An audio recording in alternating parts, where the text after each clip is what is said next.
Hello guys, si Bong po ito, and for today's video ay daring ako 3 flavor ng ice candy ang gagawin namin ni na mama, kaya naman nga ho samahan nyo kami na magbalot nito. Pero bago nga ho yan ay diaret medyo tinanghali na nga ho ng gising ang tagapagmana. Medyo napuyat nga lang ho kagabi at bago pa nga ho tayo mapagalitan ng mama ay daring nga ho ako ibumangon na. At di pagkatapos ko nga ho tiklopin ang akin nga hong hinigaan ay di ako nga ho lumabas na at ako nga ho parang gusto kong humigop muna ng kape. At tingnan nyo naman nga ho kung gaano nakatirik ang init dito ay talagang mapapagalitan na nga ho ako. Pero ako nga ho'y nagulat dito at nung ako nga ho'y makita ng mama ay di yung mga taranga lang ho naming paninda na nasa loob nga ho ng tindahan ay di ipinalabas at ipinasabit. Humingi na nga lang ho ako ng 5 piso at sabi ko ito na nga lang ho ang kakapihin ko kaysa nga ho mag-init pa ako ng tubig at kumuha nga ho ng kape sa tindahan. May 3 flavor nga ho pala ring aming kapihan. Meron nga hong cappuccino, 3-in-1 at aring nga hong chocolate. At kung mainit naman nga ho ang panahon at hindi nyo nga ho trip ang magkape ay di aring nga ho at may ice cream din kami din. Busy nga ho pala lahat ng tao din sa amin ngayon at may kanya-kanya nga ho silang ginagawa. Kaya naman nga ho rin aking pagkakape ay di sabi ko sa tindahan na lamang para nga ho kapag may bumili ay di ako nga ho ay nandini. At habang ako nga ho ay nagkakape din ay pumunta nga ho ang mama at sabi niya nga ho wala na daw pala kaming mga disposable na kutsara na gagamitin niya ho namin bukas sa pagtitinda. Kaya naman nga ho bilang kanyang tagapagmana ay di ako nga ho ang nautusang pumunta sa bayan para nga ho bumili ng mga kutsara. Sabi nga ho niya ay di mamaya na nga lang daw ho paglilom at ang sobrang init niya daw ho ng panahon. Pinuntahan rin niya ho pala ako ni Yuri din sa tindahan at sabi niya nga ho luto na nga daw ho ang ulam. Ako nga daw ho ay kumain na. Naabutan ko nga rin ho pala dito sa kusina na niluluto na nga ho ni mama yung mga ice candy nga ho namin gagawin. At pagkatapos ko nga hong kumuha ng pagkain ay dari nga ho at bumalik na ako sa tindahang aking mamanahin. Charit. Tinola nga ho pala ang ulam namin ngayon dito kaya naman nga ho kung makikita nyo ay di ganado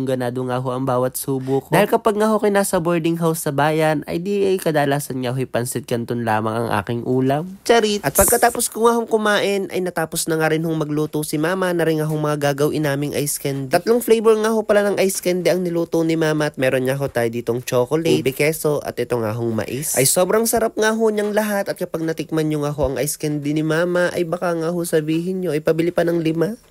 Charit. Medyo may karamihan nga ho ang gagawin naming ice candy at panigurado nga hong mananakit ang daliri namin sa kakabuhol dito. Pero yun nga ho ay ayos lamang dahil medyo sanay na rin dahil nga ho elementary pa lamang ako ay di nagbubuhol na nga ho ako ng mga ice candy ginagawa namin dito. Medyo maninibago nga lang ho dahil medyo matagal na rin nung huli nga ho akong nagbuhol nitong ice candy. Nung mga bata pa lang ho kami ay sinanay na ho kami talaga ni na mama na magbalot nga ho nitong mga ice candy kahit talaga naman nga hong nakakatamad pa. Dahil syempre mga bata pa nga ho kami noon at ang priority pa nga ho namin ang paglalaro. Tapos ari naman niya hong paggagawa ng ice candy ay hindi naman niya ho naabot ng iisang oras lamang at minsan niya ho ay nagdadalawang oras pa. At gaya nga ho ng sabi ko sa inyo kanina ay di medyo busy nga ho talaga din sa amin ngayon kahit linggo dahil nga ho sinusulit nila na wala nga ho masyadong estudyante. At habang nagbubuhol nga ho kami din ng ice candy ay dinatanawan ko nga ho ang tatay sa tindahan na gumagawa nga ho na ring pasimano, patungan niya daw ho na ring aming mga ibang paninda. Nasisikapan niya daw ho siya at madalas nga daw ho siyang natatakid kapag aring aming mga paninda ay nasa sahig. Maya-maya pa naman nga ho ay may dumating nga ho din yung customer at mabili nga daw ho ng gasol. Sabi nga ho ng mama ay di lumabas nga daw ho muna ako at intindihin ko nga daw ho ang nabiling ito. Kaya naman nga ho kung kayo malapit din lang naman sa amin ay di na nga ho kayo bumili. Gamitin nyo nga lang ho ang code na tagapagmana at kayo makaka-discount na.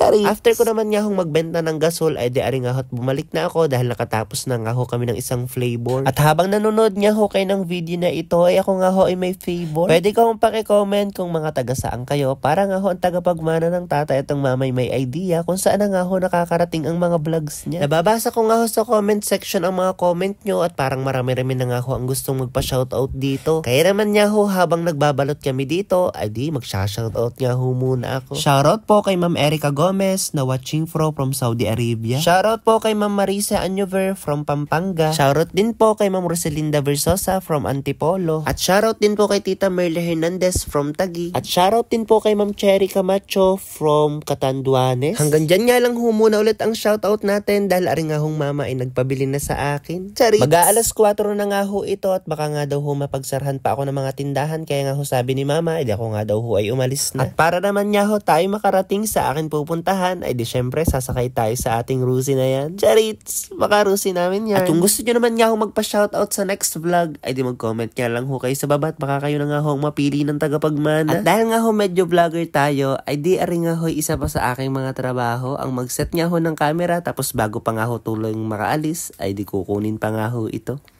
Charit. Ay siya, edi hanggang dito na nga lang po muna ulit ang vlog nating ito. At mamimili pa rin ho ang tagapagmana ng bibigyan ng gifts. Basta nga ho i-follow ang ating page at i-share nga ho itong ating video. At ito nga ho, inabot na ako ng ulan dito. Ay paano?